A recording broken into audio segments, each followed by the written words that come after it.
Busit for the word po. Magandang umaga po sa bawat isa. Good morning. Can you greet your neighbor and say, I'm blessed that you are here today. Come on, talk to someone. Sabihin mo sa kanya, pinagpala ako na kasama kita ngayong umaga. Lahat ng handa na makinig na salita ng Diyos, can you say amen?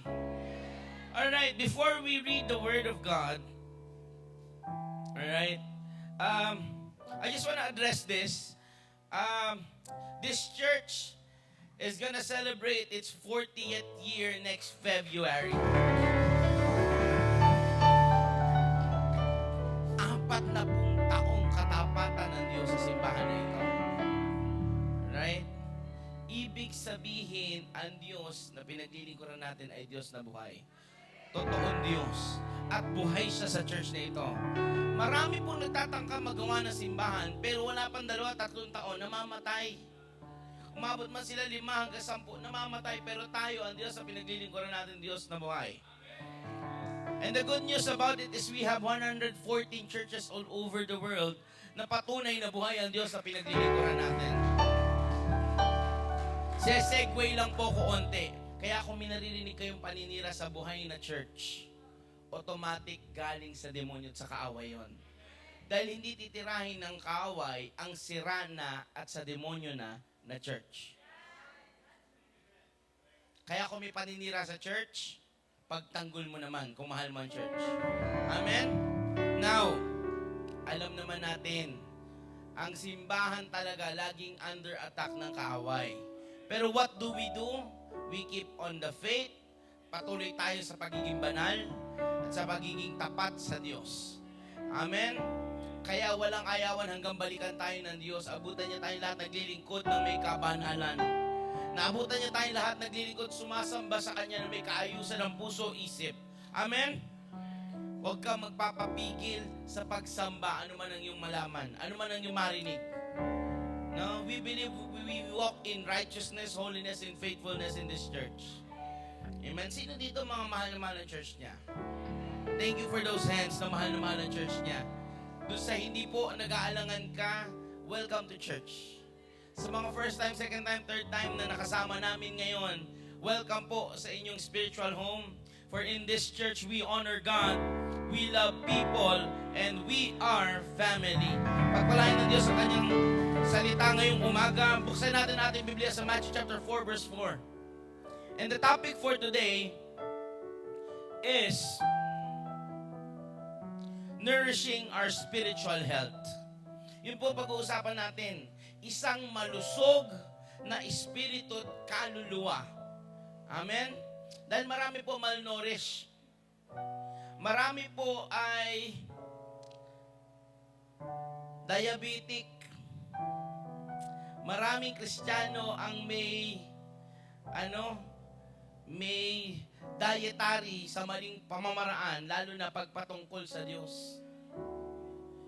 Hindi diet sa makamundong bagay, diet pagpatungkol kay Lord.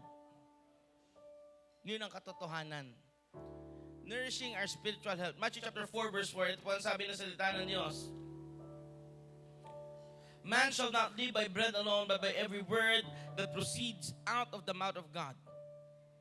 But he answered, it is written, man shall not live by bread alone, but by every word that comes from the mouth of God. Pagpalain ng Diyos sa kanyang salita. Tayo po lahat ay pumikit, manalangin lang tayo ulit. Panginoong Yesus, nagpapasalamat kami sa umagang ito. Dinako mo kami sa iyong tahanan. Tahanan ng panalanginan, tahanan kung saan ikaw ay nagpapalakas. Kinakatagpo mo kami. Ngayong umaga pong ito, dalangin namin, Panginoon, patuloy mo kami bigyan ng mababang puso. Baguhin ang aming isipan. Lord, pukawin mo ang lahat ng naglalaro sa aming damdamin, sa aming puso, mga alalahanin, Lord, mga takot namin, mga pagtanggal ng kapayapaan na meron kaming nanggagaling sa iyo. Sa umagang ito, sinusuko muna namin lahat sila sa iyo. Alam namin ikaw ang Diyos na tumutugon, gumagawa, sumasagot sa lahat ng aming pinagdadaanan. Kaya naman ngayong umaga, hayaan mo ikaw ang maging focus at sentro ng aming pagsamba. Hindi ko anuman after, hindi ko anuman ang problema ngayon, hindi ko anuman yung mga nakaraan, kundi Lord, ikaw muna ngayong umagang ito. Lord, sa iyong pangungusap sa amin, matagpuan ka namin, mayakap ka namin, maranasan ka namin minsan pa. Salamat sa pag-ibig mo. Panginoon, tago mo ako sa iyong likuran, ikaw lamang ang maitaas sa buong gawain ito. Sa pangalan ni Jesus. Everybody say amen. Amen. Malakas sa palakpak sa Panginoon. We can all be seated in the presence of God. Now, kailangan nating i-address yung concern in the body of Christ. Pwede ba nating i-address ito? No? Ito pa. I-address natin yung problem sa loob ng church. Marami po spiritually unhealthy. Not only spiritually unhealthy, but they're dying in spirit. Ang sabi ng Timoteo chapter 3, chapter 3 ng Timothy, marami sa huling panahon ang mawawalan ng panlasa ng patungkol sa Diyos. Kaya ang tanong, gaano ka nauuhaw, nagugutom kay Lord? Gaano ka nauuhaw, nagugutom sa Diyos? You're here inside the church, pero yung utak mo nasa malayo. Yung isip mo nandito, pero yung buong pagkatao mo nandoon sa mamaya, sa laro ninyo, sa date ninyo, saan kayo kakain. Sayang. Sana hindi ka na nagsimba, ganun din yun.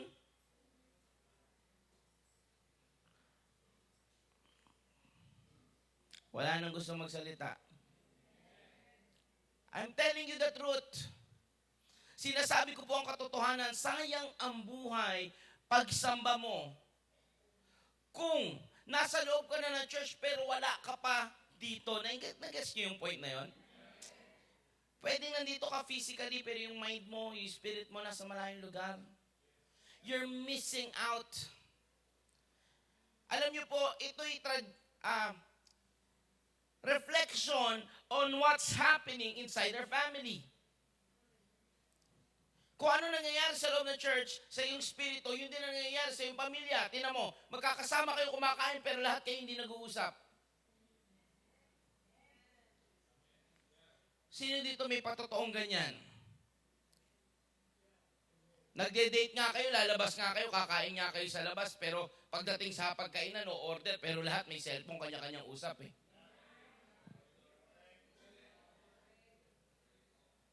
Totoo ba? Kailan kayo nagtinginan sa mata at nagsabi, Mama, masama talaga loob ko eh. Alam mo, nabibigatan na ako eh. Ate, kuya, tol, tay, tumahimik ang buong kalangitan.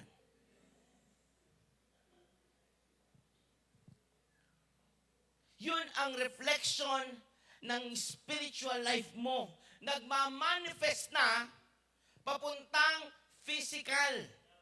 Dahil lahat ng nangyayari po in the flesh, sa ating laman, sa ating physical world, sabihin nga natin physical world, it starts with the spiritual. Nagsisimula sa espiritu. At ang labanan, hindi sa puso, ang labanan sa isipan. On how you set your mind to defeat things is how you will win. Gusto ko maintindihan natin kung paano natin ilagay at isaayos yung paano natin isipan ang lahat ng bagay at ayusin sa pamamagitan ng espiritu natin. Doon tayo mananalo sa laban ng buhay. Kailangan natin ma-address yung concern ngayong umagang ito that has been hurting the heart of Jesus. And that we are fasting in the wrong things. Sino dito nakakalam ng fasting? Ibig sabihin po ng fasting, pipigil sa sarili sa pagkain o sa paggawa ng isang bagay at ito'y binibigay mo ng kabanalan sa harap ng Diyos. Okay? Ngayon, maraming Kristiyano mali ang fasting. Ang fasting nila sa church. Tapos ang dahilan, ayusin ko lang muna sarili ko. Gusto ko sabihin sa lahat na nagsabi na yan, hindi na nakabalik ng church. Yung nagsabi na ayusin ko lang muna yung life ko, stabilize ko lang, saka ako babalik kay Lord pag ayos na ako. Mali!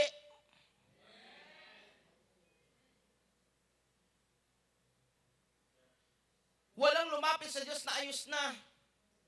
Lahat tayo inaayos pa lang ng Diyos. Pag sinabi mong okay ka na at ayos ka na, nalalapit ka sa Diyos, anong kailangan mo kay Lord?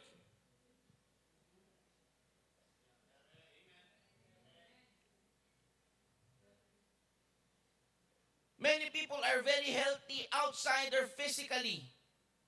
Marami pong ganun. Sino dito nagkakaroon ng physical fitness o yung parang nagpapaka-healthy ngayon sa kanyang physical? Meron ba dito? Taas nga po kamay ng mga nagpapaka-healthy. Taas yun naman kamay nyo, maging proud kayo. Yeah. Praise God sa ilang taong nagtaas. Napaka-unhealthy ng church ko. Panginoon, patawarin mo po kami.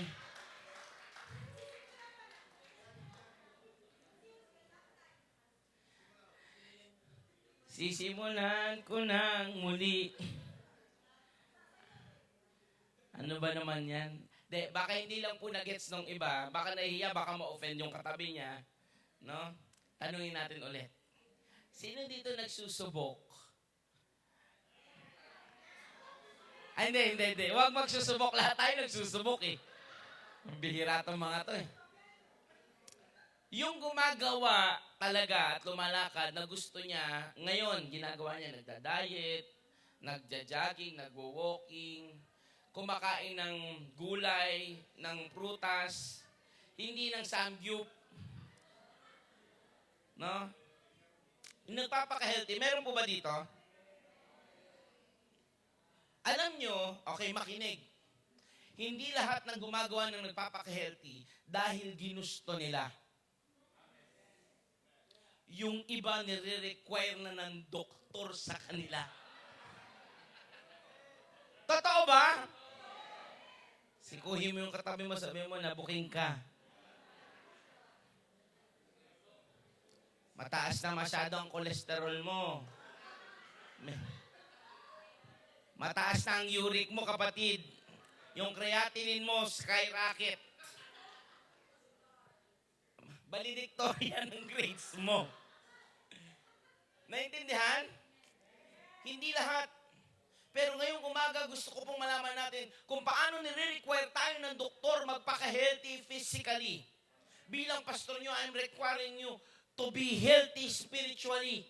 Kasi marami sa atin, pag bumagsak sa bagay ng pagiging spiritual, pupunta tayo kung sa tao, sabi ng salita ng Romans, ang kabayaran ng kasalanan ay kamatayan. That is spiritual talking. Kung sa physical, kapag bagsak ang physical mo, saan papunta? Kamatayan din. Pinaganda nyo pa, hospital eh. Doon nga namatay yung iba, nakita yung bill eh. Buhay sana siya eh. Asa ba yung bill? Na-stroke nung nakita yung bill. Nalagutan na hininga. Yun ang katotohanan. Pero yung spiritual natin, marami sa Kristiyano ngayon. Marami nagsasabing Kristiyano sila, love nila si Lord, nag-church ako, pero spiritually unhealthy.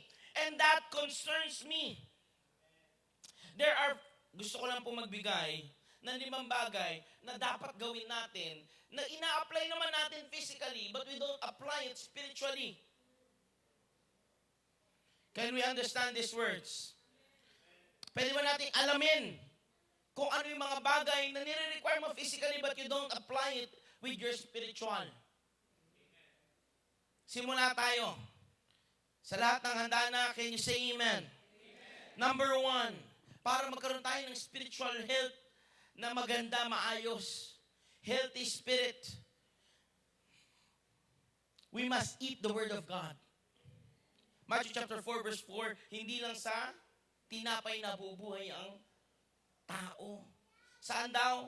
Kundi sa bawat salita ng Diyos na namumutawi sa kanyang labi. Mas marami pang alam mong TikTok dance.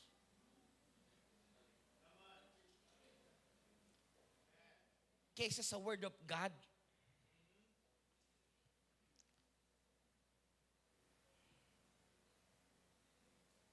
Tahimik na naman kayo. Hindi ako sanay pagtahimik kayo. Mas marami ka pang alam na balita at nasusubaybayan mo yung teleserye ngayon. Yung impeachment. Teleserye na ang tingin ko doon ngayon eh. Mas nasusubaybayan mo pa yun, mas kabisado mo pa yung sinabi nung, sino ba yun? Mga attorney, mga lawyer, mga witness. Mas kabisado mo pa yung mga palabas sa Netflix kaysa sa salita ng Diyos. Paano hindi magiging spiritually unhealthy? May sakit ang spirito na marami sa atin. Kaya kapag nakipag-converse after ng gawain, imbis na mapagpala sa salita ng Diyos, ang pag-uusapan sa kaya tayo kain.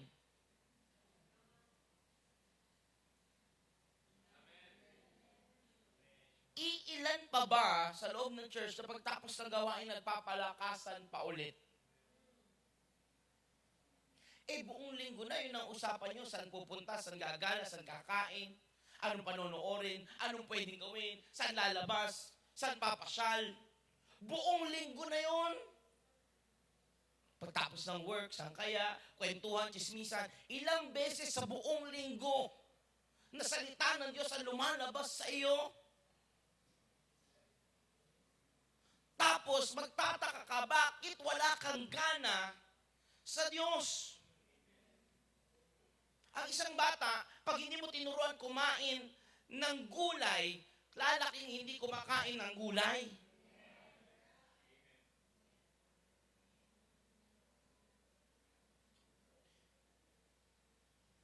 Kapag ang kinain ng bata, puro sweets, puro tsokolate, puro candy, eventually, bungal.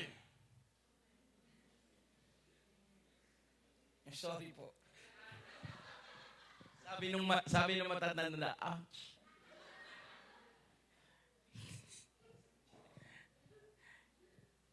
Kayo naman, iba yun. Naintindihan ba natin?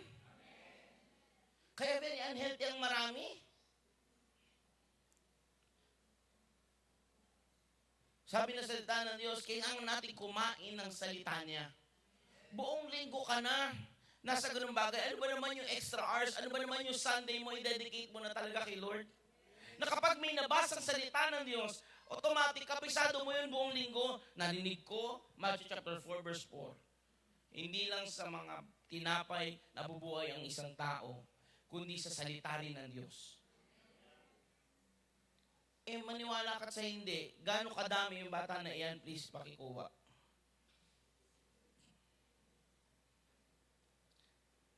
Marami, nangyayari, last Sunday lang, hindi mo na alam anong verse eh. Kinalunisan lang yun. Yung iba nga, after lang ng service, hindi na alam eh.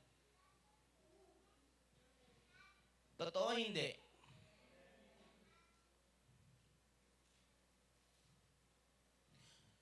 Kung paano ang katawan natin kumakain normally. Ang spirito natin dapat kumakain normally. Ilang beses ba tayo kumain physically? 3? Uy. Kakatapos mo nga lang kumain, kumakain ka ulit eh. Di ba? Yung iba matakaw eh. Sa mata, napupukaw yung, kaya kain ng kain, ito yung may nakikita. Yung iba, wala lang, bisyo niya nang kumain. Meron ganyan. Yung kailangan may kinukut-kut maya-maya, may kilala ba kayong ganyan? Diba? Yung iba naman, kahit kakakain lang pag inaya mo, walang tanggi yun. Oo naman, gutom ako eh. Pero ayayin mo, lakad tayo, pagod ako, kapatid. Tara, jogging tayo. Kakapagod yun. Pag tinaya mo kumain, saan ba? Anong oras? Ang agap nun, ang bilis nun. Tama? Kaya ano nangyayari? Hindi ko po tinitira ang physical natin. Damay-damay na to. Lahat tayo. Totoo, damay-damay na to. Ako na lang yata ang hindi healthy sa aming pamilya ngayon.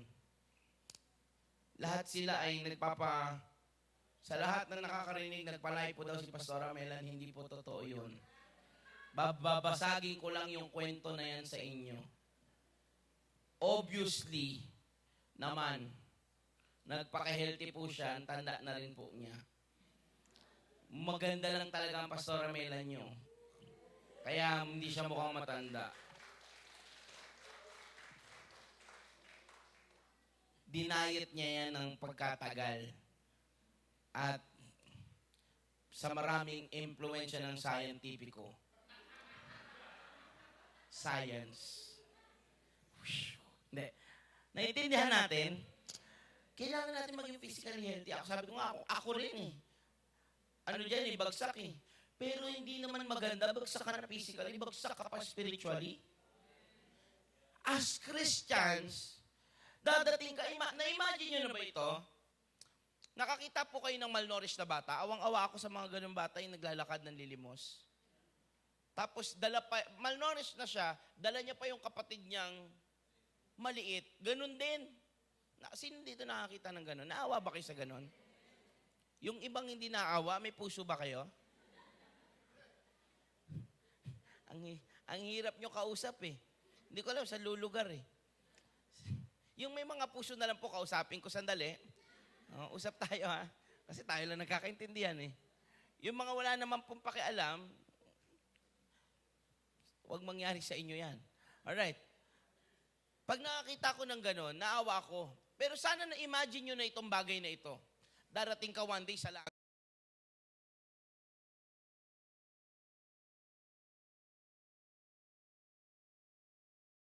Bigyan natin ng logic yun. Andun siya. Sino yan? Pagpasok mo, no? Kala mo, spiritually healthy ka, ligtas ka lang pero malnourished ka. Sabi niya, ano nangyari sa'yo? Ngayon lang ko nakakita ng bangkay. Kala ko tuwing pupunta dito, glorified body, ikaw lang ang bukod tangi. Nabungo, na nakaakyat ng langit. Na-imagine, payat na payat ka. Oh. Ang hirap magpanggap na payat eh. No, gusto ko sana reinak eh. Hindi kaya eh. Pero, aakyat ng langit, payat na payat. Halos buto na. Tapos magpapanggap, magpapakilala, ako po ang naglingkod sa church. Ako po ang nagsisimba linggo-linggo. Ay, ako yung proud na Christian. Mahal na mahal ko po si Jesus. Sabi sa San Pedro sa inyo, sabi nung bantay, gatekeeper ng langit, parang di totoo. Parang taliwas sa katawan mo. Hello? Yung kinakain natin worldly, every day, from morning to evening, whether we like it or not, unconsciously we're hearing things. Are you there? Sumakay ka lang ng FX, sumakay ka lang ng jeep, ng taxi, pumunta ka lang ng mall, may nagpe-play na sounds. That's unconsciously getting into your spiritual. Kailangan nyo na flash out, and when you want to flash it out, you hear the Word of God, you read the Word of God. Wala nang umeme, nag-English lang ako onte. Gusto nyo lagi Tagalog. Mga kapatid, mamamatay ang ating spirito kapag hindi tayo kumakain ng salita ng Diyos. Huwag mong payagan lamang ang pagkain mo sa mundong ito ng mga naririnig, pumapasok sa isip, sa puso ng mga makamundong bagay kaysa sa naririnig mo sa salita ng Diyos. Wala nang maka-amen. Sino dito? I'm saying this. Alam ko guilty ang marami sa atin. Meron dito mga guilty? Wala. Yung salamat sa mga totoong tao, doon sa mga hindi, ewan ko po. Ang hirap nyo kausap. Pangalawang bagay, para magkaroon tayo ng spiritually healthy, maging healthy spirit tayo. Una, kumain ka ng salita ng Diyos. We must eat the Word of God. Number 2, we must exercise.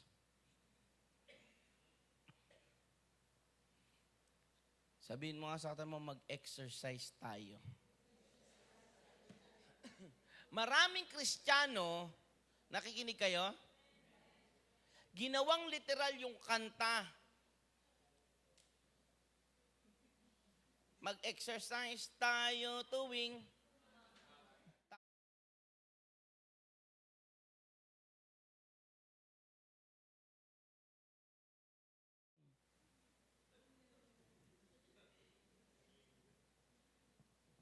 naintindihan?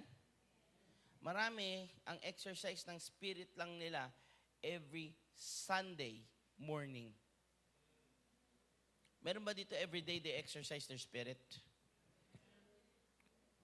Meron? If not, kailangan mong magbago. Kasi kahit kumain ka ng kumain, merong mga tao spiritually obese. Alam niyo po ba yung obese? Ang obese is taong kain ng kain ng kain na very unhealthy na sa kanya. Maraming Kristiyano, kain ng kain ng kain ng salita ng Diyos, but they don't exercise their faith. That's why they're obese spiritually. Do we understand this? 1 Timothy chapter 4, verse 7 to 8. Ito ang salita ng Diyos. Ang sabi ni Apostle Paul, niremind niya sa atin that train yourself for godliness. For while bodily training is of some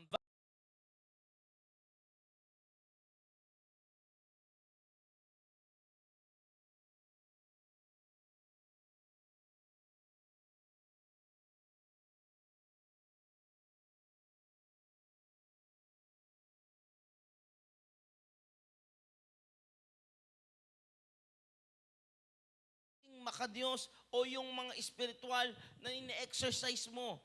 Ano yon?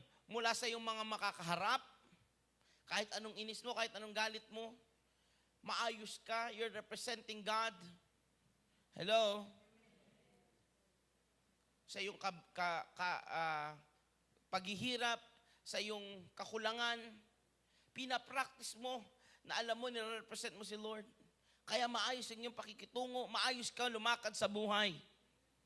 You exercise things of God sa buhay mo. And the very, very basic of what we could exercise is the Word of God. When you hear a Word of God, ang sabi na salita ng Diyos, ang tunay kong anak ay hindi lang tiga pakinig, kundi tiga sa gawa. Ang tunay daw na anak ng Diyos, hindi lang nakikinig na salita niya. Ano daw? Gumagawa. May exercise.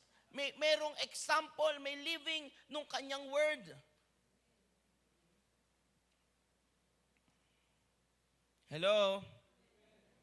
Sabi ni Apostle Paul, train yourself for godliness, for while bodily training is of some value, godliness is value in every way. Sa spirito po natin, we must exercise. Alam niyo ano yung exercise in spirit? It involves prayer. Totoo? Meron pa ba nagpe-pray dito? O nagpe-pray ka lang kapag kakain? Meron ka ba talagang oras na kapag ka sinabi mo, kukunin mo ang iyong Biblia, magpe-play ka ng worship song, o kukunin mo yung gitara, mag-worship ka, Lord, this is my time for you. It is my exercise time to talk with you. Or are we guilty na alam natin we don't do it anymore? Marami po hindi gumagawa na yan. Hello? Pagod ka masyado. Nakaalam niyo ba nakakatampo yon? Pagod ka masyado sa makamundong bagay, pagdating kay Lord, pagod ka lang. Explain ko ha. Napapagod tayo sa lahat ng bagay na ginagawa natin sa mundong ito. Pagdating sa patungkol kay Lord, pagod ka masyado na hindi ka na makagawa ng patungkol sa Kanya. Pagod ka lang. Hindi ba nakakainis yun sa part ni Lord? Nakakatampo yun. After all ng ginagawa niya sa atin every day, He gives us life, Ginigising ka niya? Araw-araw hindi naman natatanggal yung bubong sa iyong ulunan? Meron ka pang nakakain sa iyong hapagkainan? Pero kausapin siya, hindi mo magawa? Pagod ka pag patungkol sa Kanya. Pero kapag patungkol sa sarili mo, patungkol sa mundong ito, ang gana-gana mo. Kaya marami sa atin spiritually unhealthy. Kasi yung nagbibigay buhay, hindi natin nakakausap. We must exercise in these things. Do you exercise in worship? Really worship the Lord. When is the last time you just go in front and just say, Lord, this day is just my worship for you. I will not hold back. I will not reserve strength for later. Marami po ganun. They're reserving something, hindi ko alam anong mas importante para sa yung strength. Yung basketball game mo? Yung gala mo mamaya? Mas importante ma-reserve mo yung strength mo talaga para doon? Come on. Kesa sa pagluhod mo kay Lord at pag-iyak mo kay Lord at pasasalamat, mas importante yon.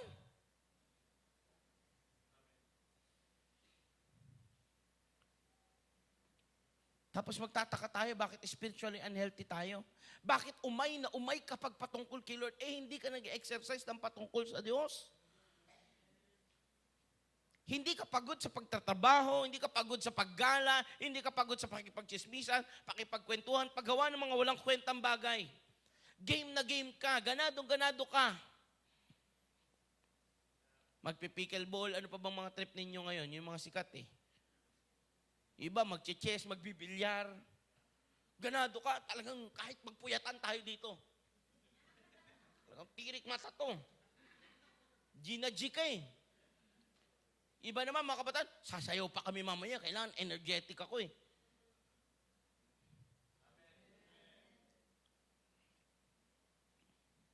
Sabi nung iba, pumunta ako Sunday, kala ko blessing ang matatanggap ko. Parang pinagagalitan ako mula kanina. Pagalit lang ito sa mga taong ayaw magbago. Offensive talaga ang word ni Lord. Pininich ko na yan. Pero para ito, i-shape tayo sa pagbabago. Pero kung hindi ka mababago, okay na lang din. Nasa iyo naman yan, walang pilitan. Pero kung alam mo, ikaw yung kinakausap ni Lord, ang tamaan, magbago. Sabi nung iba, para si pastor, pinariringgan ako. Hindi ko po kayo pinariringgan, dinidiretso ko kayo. Ikaw pariringgan, kaya ko naman kayo diretsuhin. Gusto nyo may drop name pa? Rektahan na to? Mamaya papatawag ko kayo, gusto nyo? One-on-one counseling, kaya ko kayong lahat eh. Tagto 2 minutes lang, sabihin ko lang lahat ng katigasan ng ulo nyo. Mula sa pagtatight, sa pag-o-offering, hanggang sa pagsamba nyo. Kaya naman. Hindi, general na lang natin. Gusto ko sabihin lahat ng ito kasi mahal tayo ng Diyos. Ayaw ng Diyos, malayo tayo sa Kanya. Sayang. You could go to churches where you would feel good, but I don't want a feel-good church. I want a church that would change me to be better and to be closer to who God is. Gusto ko na simbahan ko saan mapapalapit ako at makikilala ko lalo ang Diyos. Kesa doon sa magiging parang, wow, hyped. Parang born again ako ngayon Bakit parang lang? Ganun kasi ang pakiramdam ng iba eh. Kaya kapag nakakarinig ng gantong preaching, tahimik. If you're agreeing, say amen. If you're not agreeing, say amen, then change.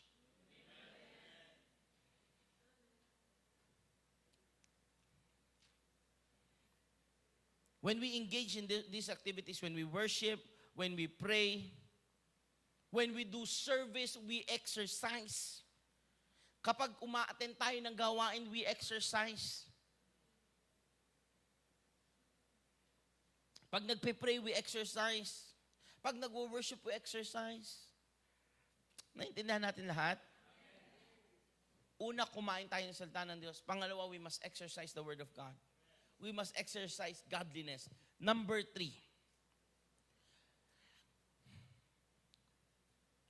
Why spiritually unhealthy ang iba? Kasi hindi sila nagtatrabaho. Kaya naman, number 3 point, para magkaroon tayo ng spiritually healthy spirit, we must work. Can we say, we must work?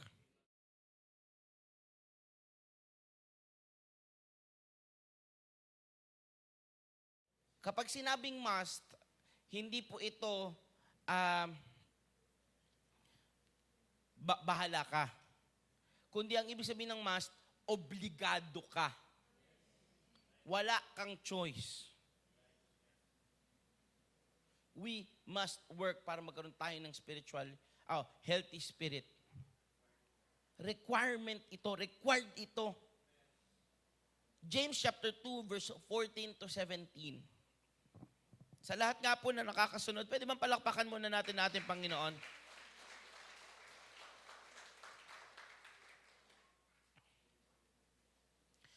Now, marami dito, they work. Pero meron po ba dito yung mga work nila doesn't do much? As in, mas nakakapagod yung nakaupo, nasa harap ng computer. Yung hindi ka kumikilos, hindi ka lumalakad, may mga ganun po ba ang work? Meron, no? Most of them are in BPO, VA, office works. I know the toll na alam mo pagtapos nun, pagod ka, pero alam mo hindi ka naging healthy sa pagod mo. Naintindihan po ba natin? Kasi hindi ito nakaka-relate sa ganung bagay. Alam niya after nun parang pagod lang ako sa work pero hindi talaga ako pagod na healthy. Kasi may specifically, katumbas yun eh. Now, ganun din. Sabi ng James chapter 2 verse 14 to 17. Sabi ni James, what good is it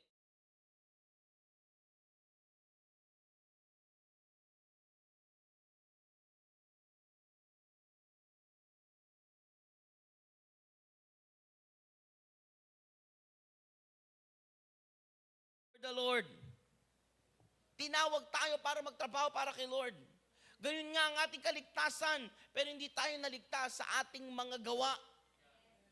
Naligtas tayo sa kahabagan ng Diyos sa pananampalataya natin kay Kristo Jesus.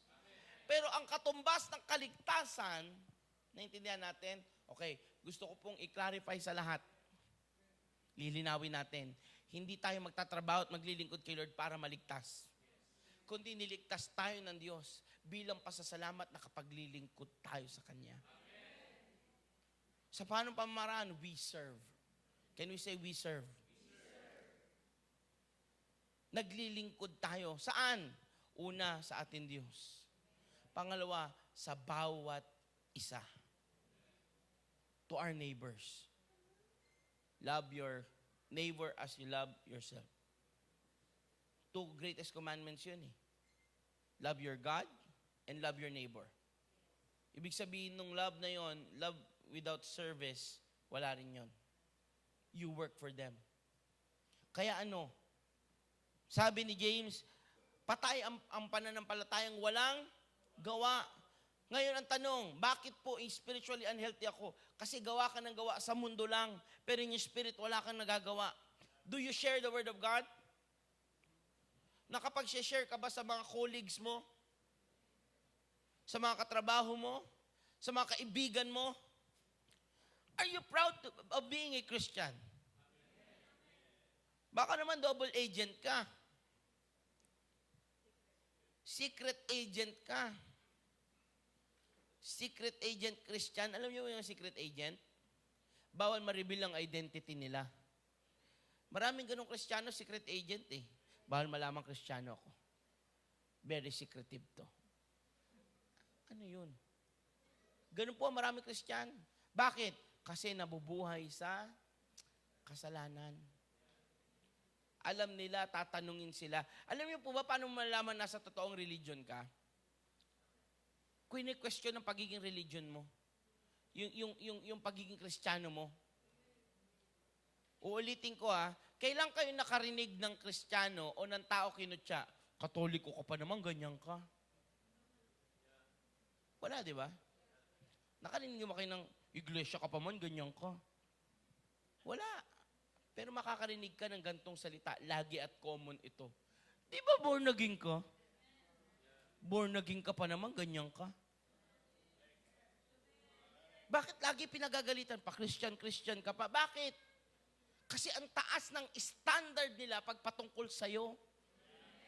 Kasi alam nila banal dapat ang paglalakad natin kay Lord.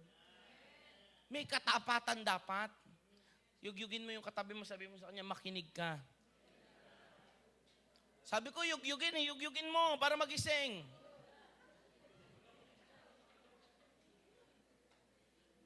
Ang sabi niya, what good is it, my brothers, if you have faith but don't have work? Ano naman kung may pananampalataya ka at lahat tayo may pananampalataya, kaya nga tayo lahat naligtas. Pero ang katumbas ng kaligtasan ay paggawa sa Diyos. Anong klaseng gawa?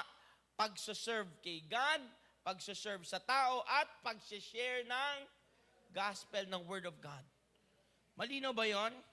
4, last 2 na lang. 4, kaya spiritually unhealthy ang iba kasi hindi ito nagagawa.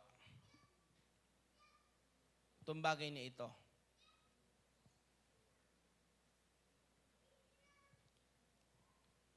Number 4, we are called to listen. Kung gusto natin maging spiritually healthy, tinawag po tayo para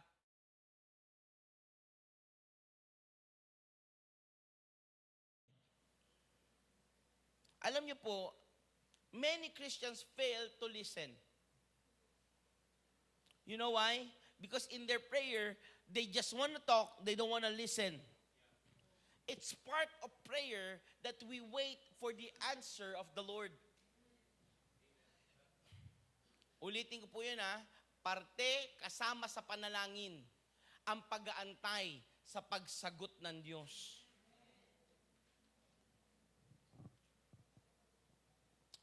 Proverbs chapter 2 verse 2 to 5. Ito ang sabi ng Proverbs. Make your ear attentive to wisdom.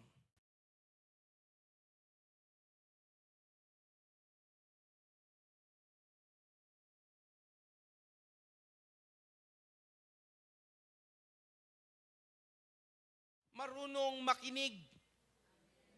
At kapag nagpapayo ka, nakakainis sa maraming Kristiyano, nagpa-counsel, pero bago magpa-counsel, meron na nasa isip. Inaantay na lang yung confirmation sa naisip niya. Pastor, pwede po ba ako magpaligaw? Pero talaga pumunta doon, approval lang hinahanap. Hindi talaga nagpapa-counsel. Naintindihan? Pastor, parang inunumob ako ni Lord sa pagbe-business Pero hindi niya inaano yon, pinapa-counsel yon. Sinasabi niya lang yon for approval. Kaya pagka hinindihan at sinabihan ng pastor, ano tama bang gagawin mo? Binigyan ng wisdom. Ang sabi niya, pastor, parang hindi alerto kay Lord. Si pastor pa ngayon ang malayo kay Lord, no? Yung iba sa inyo, hindi makatawa kasi nangyari na yan Sa totoo lang, very unhealthy ang iba sa atin. Bakit? We don't listen.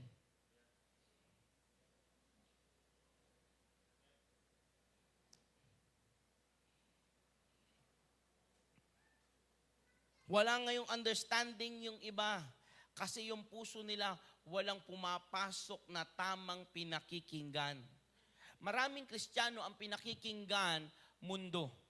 Motivational speaker, kung ano man ang magandang quote online today. Kung anong mababasa niya online.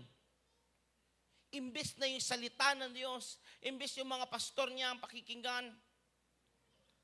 Kaya very unhealthy.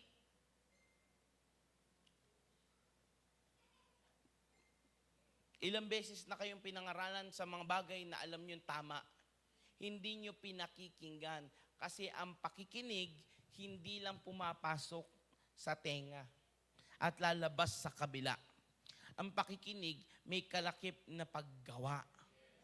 Kaya nga anong sabi ng salita ng Diyos, ang tunay na anak ng Diyos, hindi lang tagapakinig, tiga sa gawa ng kanyang salita.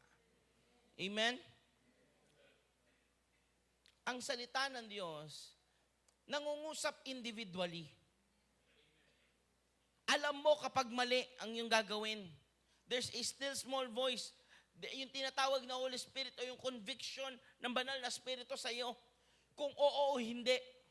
Pero madalas, we don't listen. Ano pang gagawin? Gagawin pa yung kabaliktaran kasi we pursue our own desires. Pipilit natin yung gusto natin.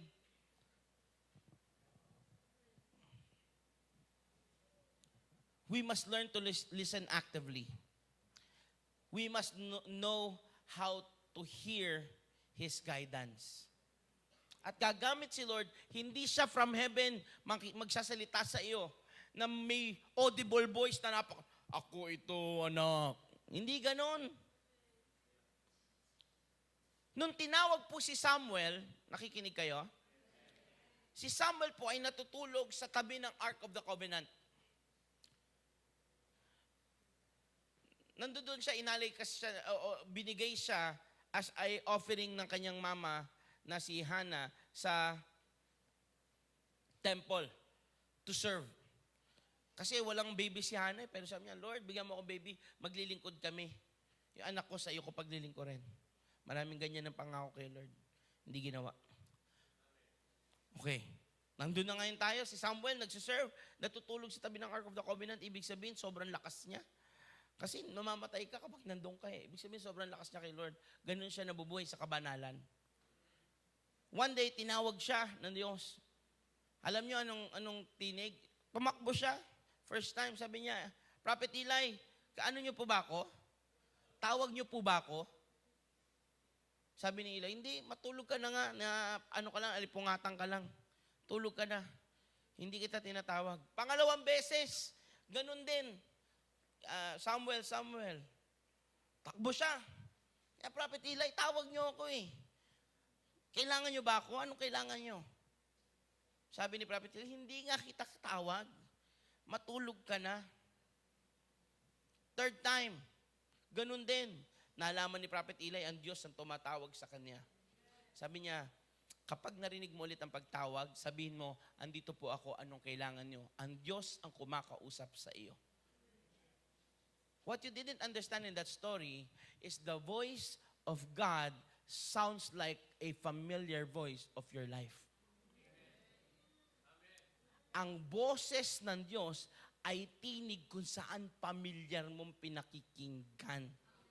Kaya ang unang instinct ni Samuel, nung tinawag siya ng Diyos, boses ni Eli ang naririnig niya.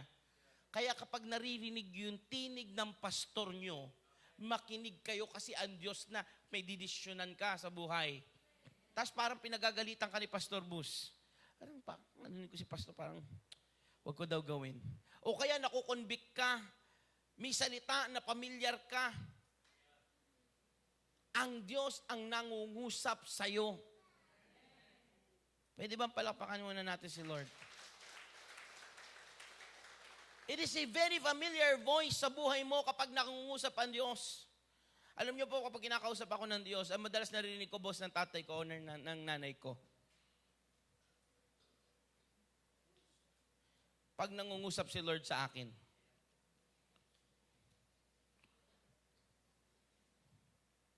Now, last, number 5. Are you there? Balikan lang natin. Number 1, we must eat. What do we eat? The Word of God. Number 2, we must exercise. How do we exercise? Or what do we exercise? Godliness, prayer, worship. Number 3, we must work. Importanteng kumilos tayo. Anong klaseng pag-work? Ha? Saan? Sa pag-share ng gospel. Sa paanong work? Sa pag-serve. Kanino? Sa Diyos at sa tao. Number 4, we are called to, para magkaroon tayo ng healthy spirit, matuto tayong makinig. Amen? Lastly, number 5, kailangan nating magkaroon ng tubig ng Diyos. We must drink. Not only eat, but drink the living water. So number 5 point, we must be filled by the living water. Para magkaroon tayo ng spiritual healthy life. A healthy spiritual life. Anong kailangan natin? We must be filled with the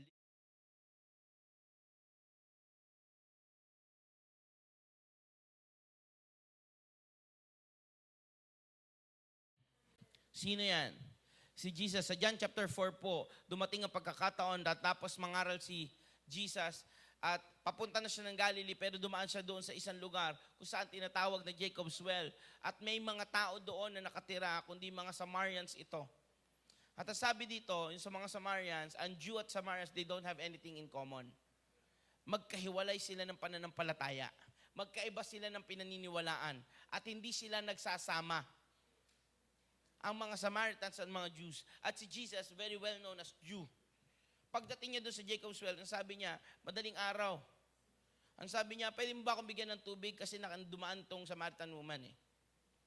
Ang sabi ng Samaritan woman, binigay sa amin to eh. Hindi para sa inyo to, wala tayong dapat pagsamahan, ba't kita bibigyan? Ang sabi lang ni Lord, kung malalaman mo lang sino ko. Ako na nagbibigay ng tubig ng buhay. Kailanman, hindi ka na mauuhaw ulit.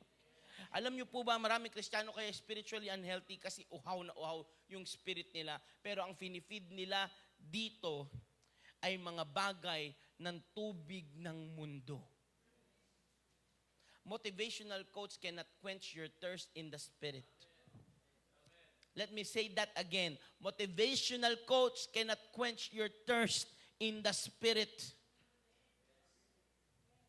Kahit magbasa ka na marami magandang talata sa mga Facebook at kung saan pa man ka nagbabasa. Kahit makarinig ka na maraming motivational speaker, hindi mapupukaw yung uhaw ng yung spirito neto. Ang nakapagtatanggalan ng uhaw ng ating spirito ay ang Diyos mismo. Si Jesus lang. Amen? Jesus spoke of himself as the living water, saying, but whoever drinks of the water that I will give him will never be thirsty again. Without him, our souls remain parched and thirsty. Pag wala ang Diyos, patuloy tayong mauuhaw. Patuloy tayong matutuyot. At ang nakakalungkot, nasanay na ang marami na tuyot sila in spirit at pinipilit nilang paganahin ang kanilang buhay sa makamundong galaw. Marami po, normal na ang kasalanan. Marami po, normal ng absent sa church.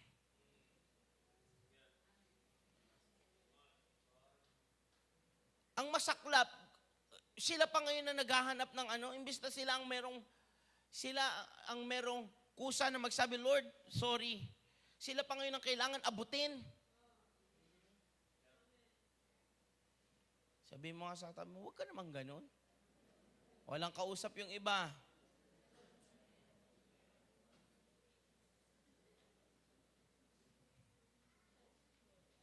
Hanggang kailan tayo magpapakabata sa salita ng Diyos? Kailan tayo mababago? Huwag lalamangan ng kauhawan mo sa mundo. Kung paano ka nagde-desire, naintindihan natin to? Paano ka nagde-desire ng mga bagay sa mundong ito? Kakalabas lang ng bagong phone na naman ng Samsung. Yung Fold. No? Maraming tao nagdi-desire nun. O kaya naman, yung iba sa inyo, may bagong iPhone, yung 17 Pro Max at lalabas na rin ngayon, yung iPhone Fold. Iba, ngayon lang narinig, meron. Ginawa niyo pa akong chismoso. Meron. Sa akin yung panalaman. Yung iba yun ang dinidesire, tinathirst. Doon naghahangad. Material things. Yung iba, hindi po ako materialistic, pero thirst na thirst ka sa paggala. Pastor, minsan lang naman yun. Bakit si Lord minsan lang din?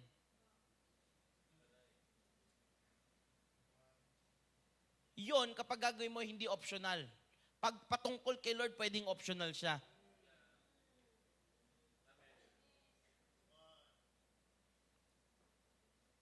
Pwede ba, next time, pakiusap lang po, huwag maging optional si Lord. Huwag na huwag magiging optional si Lord sa'yo. Kasi never naging optional kung bibigyan ka niya ng hininga o hindi. Sa kanya, automatic yun. Kasi mahal ka niya. Tapos si Lord optional lang sa'yo, hindi ko feel eh. Nag-arrange ka ng bakasyon, sakto sinagasaan mo lahat ng gawain. Wednesday night, ha? Labas yan. Discipleship Friday. Meron tayong dinner Friday ng gabi eh. From 7 to 9:30. May fellowship ng Sabado. May ko nun eh. Basketball. Or may labas kami ng tropa ko naman. Overnight yung, kaya hanggang Sunday tatamaan. Next time na lang, maunawaan naman ako ni Lord. Tingin mo ba naunawaan tayo ni Lord? Tanong ko lang po, tingin nyo ba naunawaan ni Lord yun?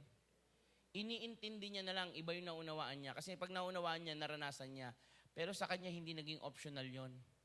Kung liligtas ka niya, hindi. Romans chapter 5 verse 8, while we were still sinners. Hindi optional sa kanya kung idadamay ka niya sa ililigtas. Romans 5:8, ang sabi nun, while we were still sinners, God showed His love for us. No? That while we were sinners, Christ died for us. Habang makasalanan pa tayo.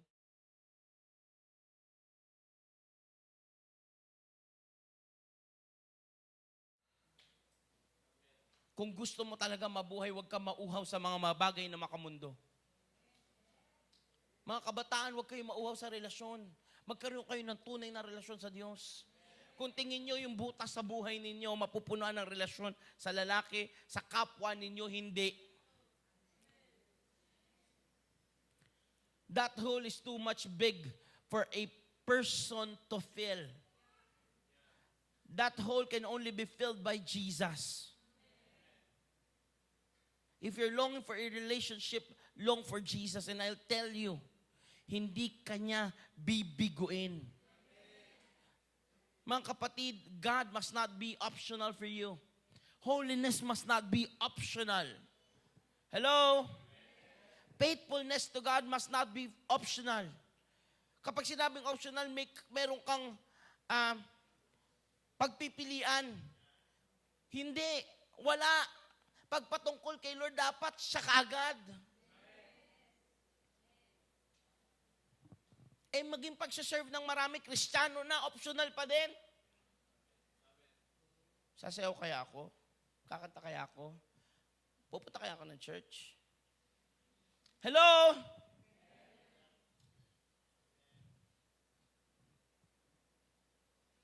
Kung paano nagkikare ang marami sa atin, sa ating physical, yung iba walang pakialam sa physical no? Pero magpe-perish yung physical natin. Ang nagsasuffer physical din natin. Pag hindi mo inalagaan yung spiritual, mula umaga hanggang gabi kumain ka ng baboy. Lalo na sa mga kagaya ko po. Mabandang hapon pa lang, na ako makapal na yung batok Hindi magiging okay Ako, hindi ako pwede take, hindi naman din po talaga ako mahilig sa matamis. Pero hindi ako pwede mag-intake ng maraming sugar. Kasi family po namin, diabetic. Ang gulo nga kasi ang pinamana ng tatay ko, diabetes. Ang nanay ko, cirrhosis liver. Yung tatay ko, bawal sa matamis. Yung nanay ko, kulang sa matamis. Wala kaming lulugaran.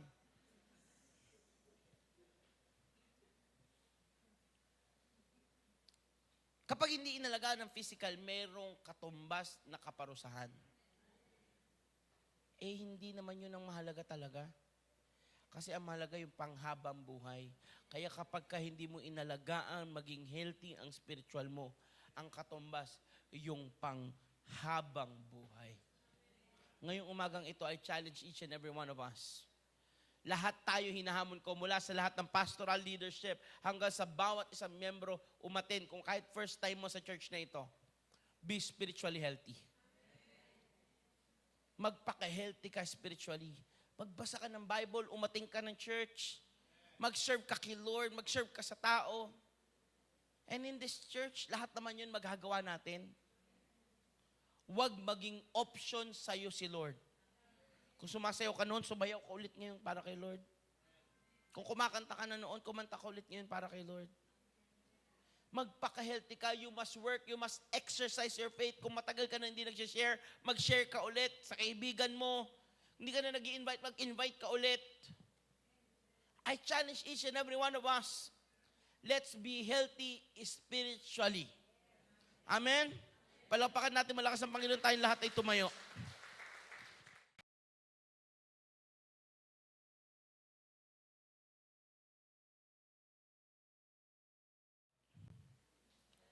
Sabi ng Timothy,